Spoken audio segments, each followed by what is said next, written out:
Graça e paz, amados, aqui é o pastor Wagner Porbel, estamos começando mais um dia dos nossos 30 dias para viver e a gente já está entrando no segundo princípio, amar completamente. No dia 9, quero meditar com você sobre o X da questão, relacionando-se em vez de esperar. Tomás A. Kempis escreveu: é vaidade desejar viver muito e descuidar-se de viver bem. Corrie ten Boom escreveu: a medida de uma vida, afinal, não é a sua duração, mas é a sua doação. No final das contas, os relacionamentos são tudo o que realmente importa. Não importa quanto dinheiro temos, onde vivemos, o tamanho da nossa linda coleção de brinquedos, nada disso nos conforta, consola, chora conosco ou nos ama. O investimento que fazemos nas pessoas com quem nos importamos é o único legado que pode perdurar além da vida aqui na Terra. Ao mudarmos para a nossa segunda sessão e nos concentrarmos em amar completamente, vamos examinar o impacto do estilo de vida de um mês para viver sobre nossos relacionamentos, nosso relacionamento com Deus e também nosso relacionamento com as outras pessoas. Deus nos planejou para termos um relacionamento vertical com Ele e horizontal com as pessoas ao nosso redor. Ainda que tenhamos um profundo desejo de comunhão com a família, com os amigos e com os outros grupos, todo mundo enfrenta problemas ao se relacionar com os outros.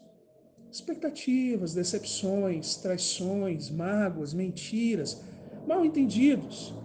Há muitos obstáculos para amarmos as pessoas e sermos amados por elas. Mesmo assim, fomos criados para os relacionamentos. E se tivéssemos apenas um mês para viver, ficaríamos muito preocupados com eles. Se você já perdeu um ente querido, sabe como é importante resolver qualquer problema pendente com alguém. Pode ser simples, como expressar o quanto você ama aquela pessoa, ou complicado, como discutir o impacto de uma vida de erros e pedir perdão. Seja como for, a solução passa a ser prioridade. Então, se necessário, são feitas mudanças na agenda, viagens longas e conversas sobre o que está no fundo do coração. Se seu tempo estivesse acabando, você certamente gostaria de estar mais próximo das pessoas que mais valoriza. Gostaria de passar momentos com elas, dizer-lhes tudo o que quisesse, para permitir que conhecessem seu verdadeiro eu. Desejaria deixar-lhes lembranças, palavras e um investimento pessoal que permaneceria depois da sua partida. Hoje, porém, vivemos tão ocupados que manter relacionamentos íntimos, mesmo até com os cônjuges ou familiares próximos, parece que é desafiador. Trabalhamos longas horas para atender às necessidades das pessoas que amamos, para lhes dar um conforto, benefícios que talvez nós mesmos não tenhamos tido. Contudo, deixamos de passar um tempo de qualidade com as pessoas. Podemos dar-lhes presentes caros e férias maravilhosas, mas temos imensa dificuldade para lhes dedicar o nosso tempo e nossa atenção exclusiva. Então, por que não vivemos como se os relacionamentos fossem o mais importante? Por que esperamos as pessoas morrerem para enviar flores? Ironicamente, a maioria das pessoas valoriza muito os relacionamentos, mas não investe plenamente neles. No ritmo alucinado da nossa vida atribulada de compromissos, muitos de nós tendem a não valorizar a companhia dos outros. O cônjuge torna simplesmente um parceiro, um colega de quarto que nos ajuda com as finanças. Os filhos se transformam em pessoas que atrapalham a nossa agenda quando precisam que a gente leve eles na escola, ou ao clube, ou ao shopping center. As reuniões de família tornam-se obrigações sociais, como a festa de Natal da empresa. Se tivéssemos apenas um mês para viver, logo perceberíamos quanto precisamos das pessoas, assim como elas precisam de nós. Então, para você refletir, pegue o seu caderninho de novo e pense. Se tivesse apenas um mês para viver, com quem gostaria de passar esse tempo? A quem você teria que pedir desculpas? Quem precisa ter certeza do seu amor? Agora, o que impede de você fazer tudo isso? Pense, e enquanto isso vamos continuar. Estudos sociais.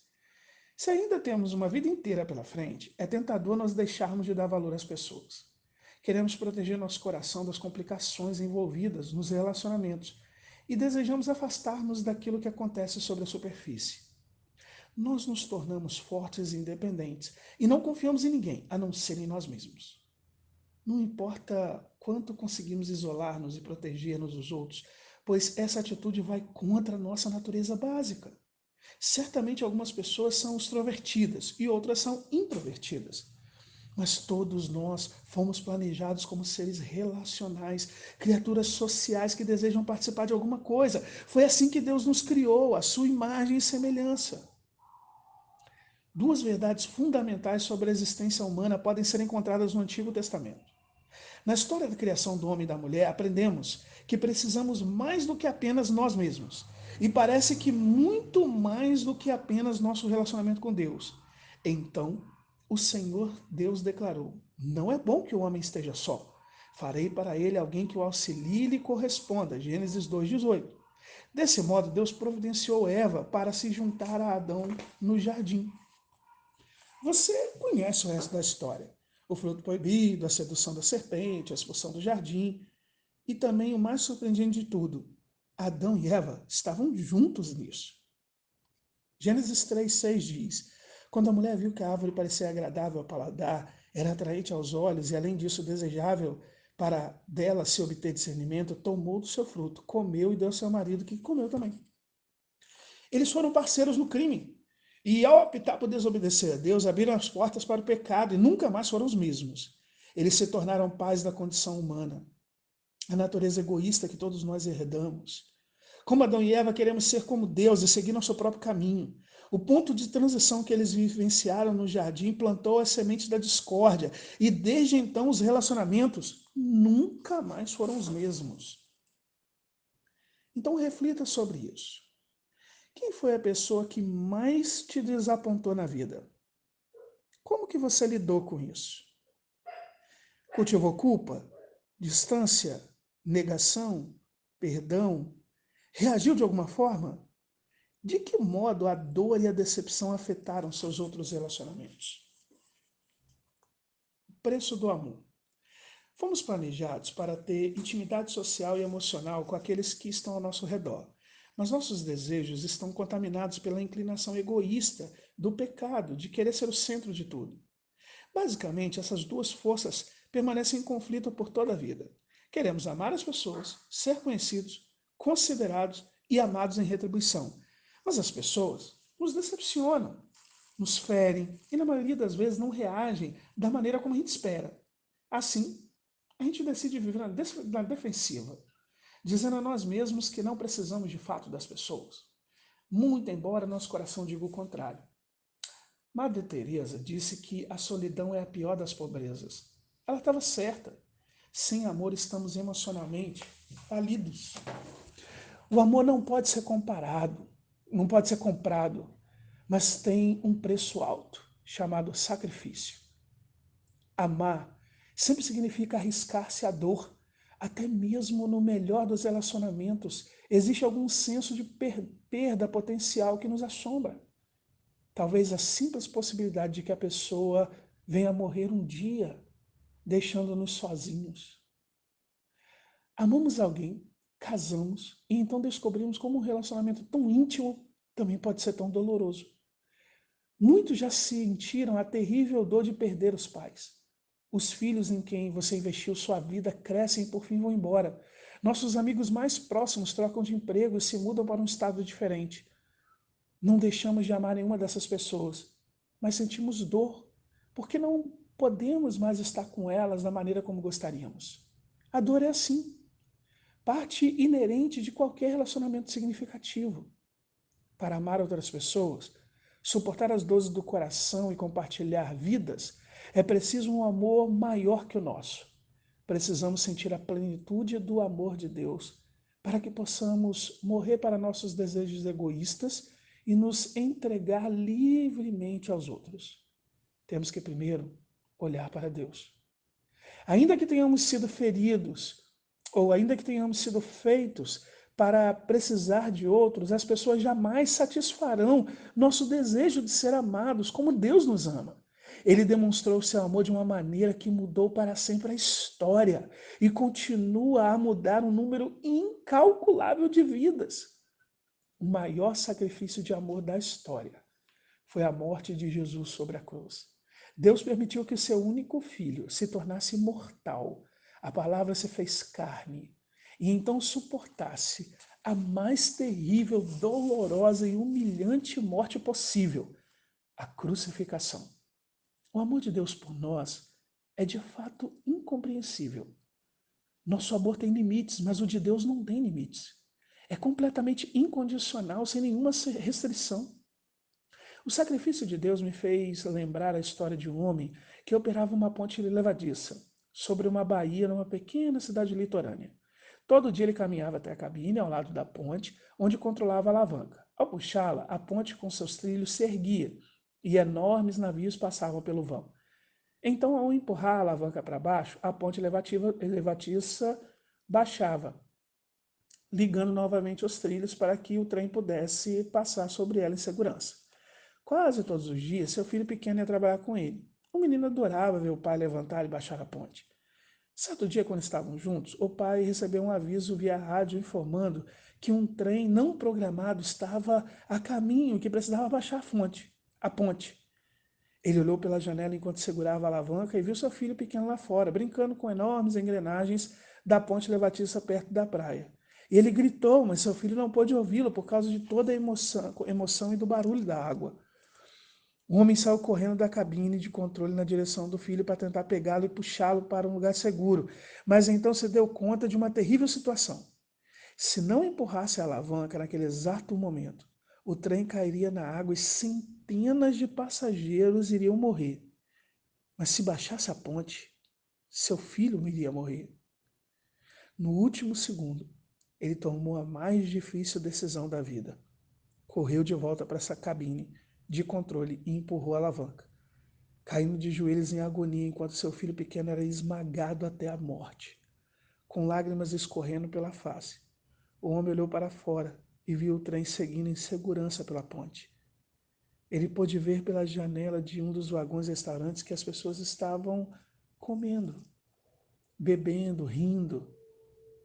Elas não sabiam nada do grande sacrifício que ele acabara de fazer para que elas pudessem viver. A maioria de nós não tem a mínima consciência do grande sacrifício que Deus fez.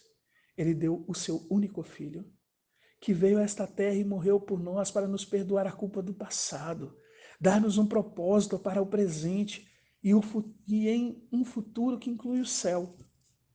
Ao pensar no que significa entregar-se de modo sacrificial, aqueles que estão ao seu redor, talvez você devesse primeiro pensar em quanto Deus se sacrificou por você. Minha oração por quem está participando desse projeto é a mesma que Paulo expressou em sua carta a Éfeso. Oro para que, estando arraigados e alicerçados em amor, vocês possam compreender a largura, o comprimento, a altura e a profundidade e conhecer o amor de Cristo que excede todo o entendimento. Efésios 3, de 17 a 19. Seu problema não é que você não ama o suficiente a Deus, é que você não entende o quanto Deus ama você. Se entendesse apenas um pouquinho do quanto Deus te ama, você entregaria todas as áreas da sua vida nas mãos de Deus. Deus teria dado seu único filho e mandado que ele viesse a este mundo para morrer na cruz, mesmo que você fosse a única pessoa na terra. Se você fosse o único passageiro naquele trem, ele ainda assim abaixaria a ponte, à custa do seu único filho, para transpor o abismo que existe entre você e ele. O amor de Deus por você é tão grande assim. Tendo o amor de Deus como base, você pode descobrir um novo poder na maneira de se relacionar com os outros. É possível ser livre para ser você mesmo, sem buscar nas pessoas validação, aprovação ou permissão. Ao mesmo tempo, você vai aliviar os outros da pressão de serem mais significativos para você do que é humanamente possível.